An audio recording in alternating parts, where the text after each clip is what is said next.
చావా సినిమాలో చాలా విషయాలు చూపించలేరు, మీకు తెలుసా? ఎస్, చావా సినిమాలో శంభాజీ గురించి ఇంకా చెప్పాల్సినవి చాలా ఉన్నాయి. శంభాజీని 40 రోజులు దారుణంగా ఔరంగజేబ్ ఇబ్బంది పెట్టాడు.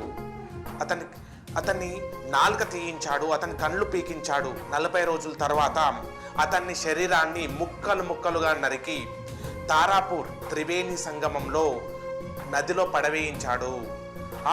ఆ రిమైనింగ్ బాడీని ఎవరు దహన సంస్కారాలు చేయొద్దని, ఎవరు దాన్ని ముట్టవద్దని, ఎవరు ముట్టినా వాళ్ళకి ఇదే పరిస్థితి ఎదురవుతుందని అందరికీ వార్నింగ్ ఇచ్చాడు.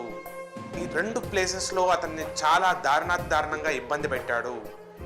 29 రోజులు మహారాష్ట్ర ధర్మవీర్ గఢ్ ఔరంగజేబ్ దర్బార్లో ఇబ్బంది పెట్టాడు.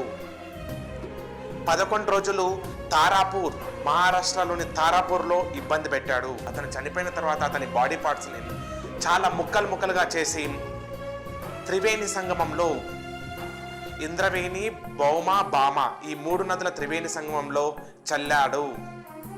వాటిని ఎవరు ముట్టవద్దని వార్నింగ్ కూడా ఇచ్చాడు. కానీ అర్ధరాత్రి రహస్యంగా అక్కడున్న గ్రామస్తులు, అక్కడ బట్టలు ఉతికే ఆమె జహానాబాయ్, గోవింద మహర్, కొంతమంది గ్రామస్తులు కలిసి అతని శరీరాన్ని 10 కిలోమీటర్ దూరం తీసుకెళ్లి వాదులో దహన సంస్కారాలు చేశారు.